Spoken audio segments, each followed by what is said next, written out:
Hello dear student, welcome to the course work of RVUNL Rajasthan के लिए। ठीक है, तो इसमें जो हम टॉपिक पढ़ेंगे आज, that is heat and mass transfer. तो इसमें हीट ट्रांसफर के बारे में हम पढ़ रहे हैं, हीट ट्रांसफर। ठीक है, और हीट ट्रांसफर में जो कॉन्सेप्ट आज हम देखेंगे that is thermal resistance. Thermal resistance, thermal resistance. Okay okay, माना ये जाता है कि जब कोई हीट फ्लो होती है, it is just like current flow. ये करंट फ्लो की तरह होती है।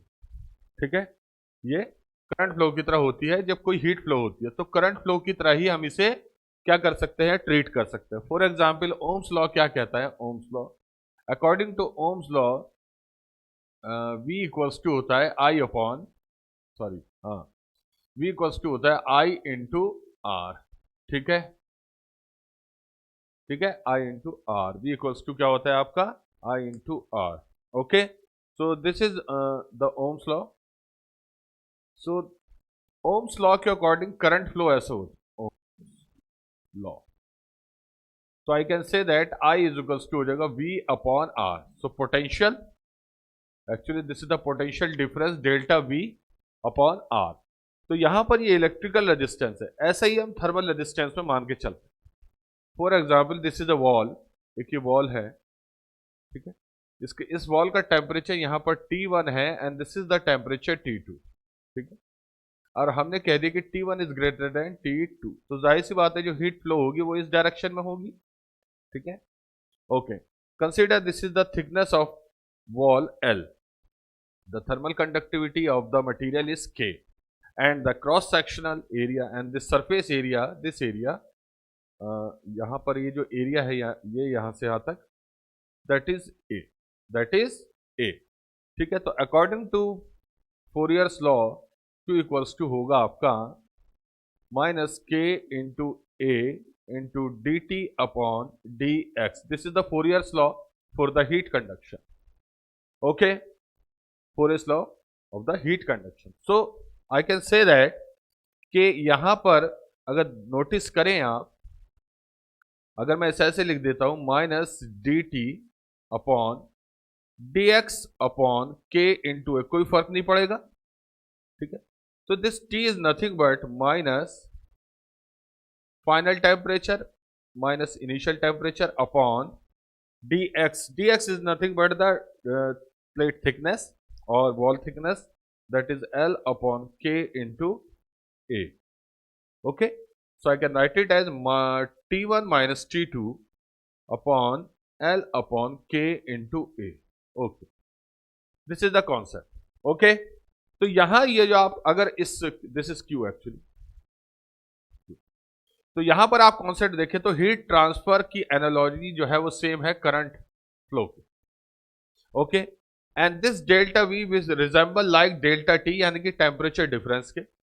सो this resistance, electrical resistance will represent the thermal resistance in this case like L upon K into A, K into A. Clear? तो ये आपको दिखाई देगा यहां पर क्लियरली, L अपॉन के। तो जो काम I करंट फ्लो में करता है वही काम हीट ट्रांसफर में Q करता है। जो काम डेल्टा V यानी कि V1 माइनस V2 या V2 minus V1 potential difference जो करंट के काम में करता है, करंट फ्लो के, वही टेम्परेचर डिफरेंस करता है हीट फ्लो के केस में। और R जो है नीचे, वो डेफिनेटली इसके रिजेंबल होगा। तो ये जो थर्मल आपका आया है R, that is thermal resistance. इसी से बहुत सारे, इसी को हम थर्मल रेजिस्टेंस कहते हैं, और डायरेक्ट हम इसे बहुत सारी जो है कॉन्सेप्ट्स के लिए यूज कर सकते हैं। जैसे फॉर एग्जांपल, मान लीजिए ये आपकी कुछ वॉल्स हैं।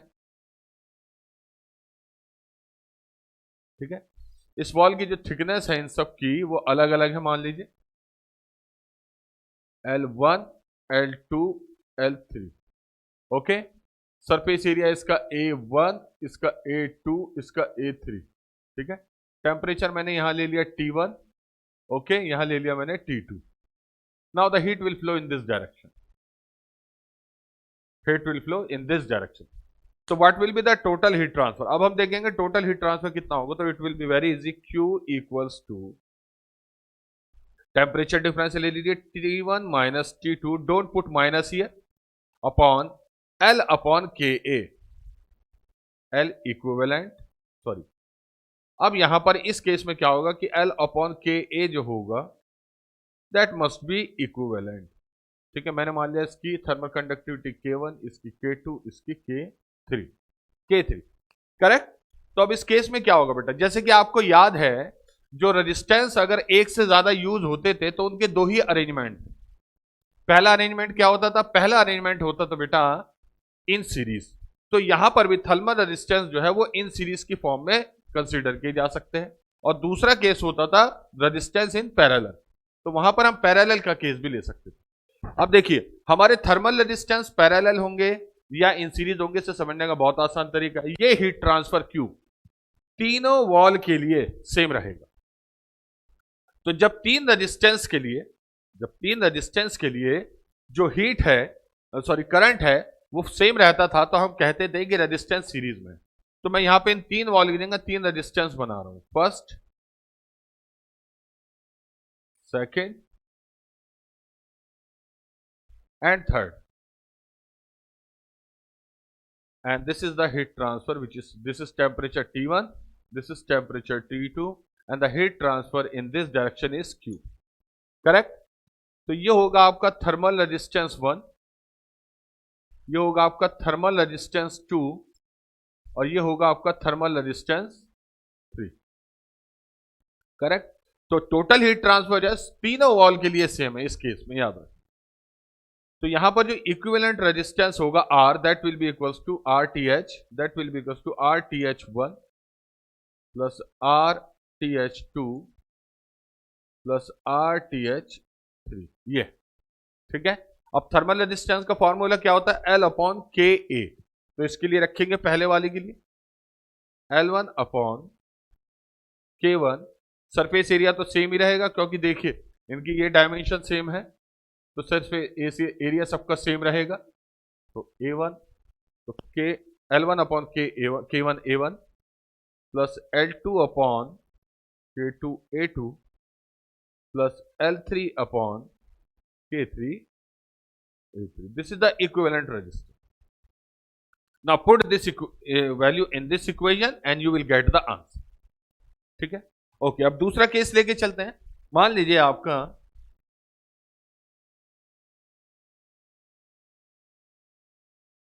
दिस इज द वॉल, ये आपकी वॉल है, ठीक है, ये आपकी वॉल है, ठीक है। इस यहां टेम्परेचर आपका T1 है और यहां टेम्परेचर एक और ले लीजिए ऐसे, यहां टेम्परेचर आपका T2। तो T1 is greater than T2, इसलिए ऊपर नीचे करके लिखते हैं, याद है। इसकी थर्मल कंडक्टिविटी K1 मान लो, इसकी K2 मान लो, इसकी K3 मान लो, इसकी K4 मान लो। इसका सरफेस एरिया A ले लो, A1 ले लो, इसका सरफेस एरिया A2, इसका सरफेस एरिया A3, और ये भी क्या होगा आपका A1, करेक्ट, A1। तो आप देख रहे हैं कि यहां पर कि जो सरफेस एरिया है वो A2, इसका भी A2 ले लीजिए, इसका भी A2 ले लीजिए, क्योंकि ये भी दोनों सरफेस एरिया बराबर। अब हीट ट्रांसफर की जो डायरेक्शन है वो ये होगी। अब देखिए यहां हीट आएगी Q पूरी, लेकिन इन दोनों वॉल के लिए टोटल हीट का कुछ हिस्सा इस पे जाएगा Q1 और कुछ हिस्सा इस पे जाएगा। यहां पर तो पूरी वॉल में Q1 हीट सप्लाई हो जाएगी, पास हो जाएगी, लेकिन जब इन वॉल की बात आएगी तो या इस Q का Q1 हिस्सा यहां जाएगा, Q2 हिस्सा यहां। अब ये Q1 Q2 मिल गए, इसमें से निकलेंगे से। तो आप ध्यान से देखिएगा कि इसका जो थर्मल एनालॉजी है वो किस तरीके से बना, यानी कि थर्मल एनालॉजी सर्किट डायग्राम इस तरह से कैसे बनाएंगे, याद रखिएगा, ठीक है।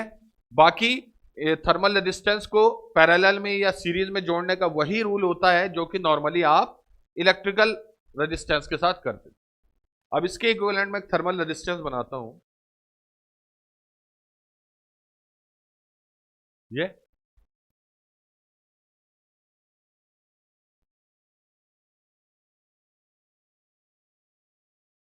ये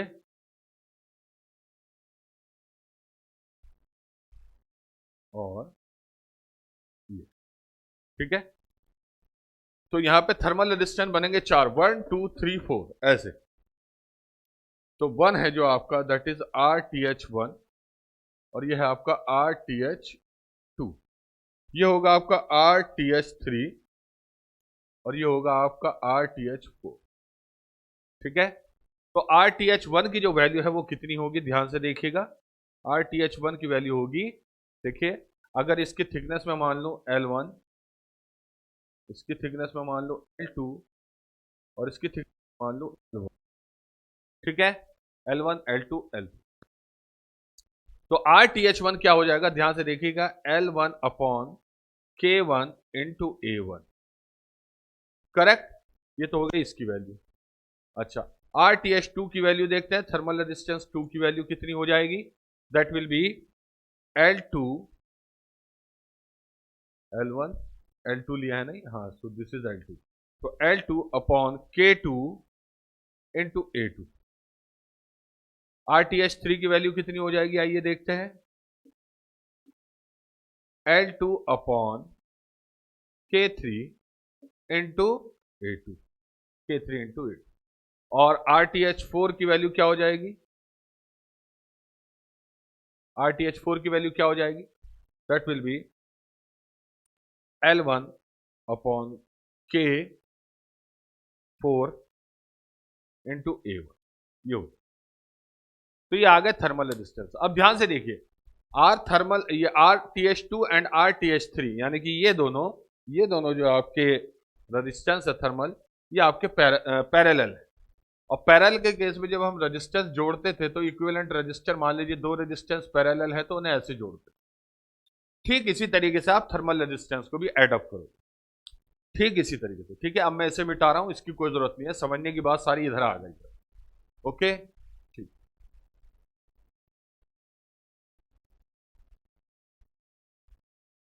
ओके, ठीक है, अब ध्यान से देखिएगा कैसे होगा।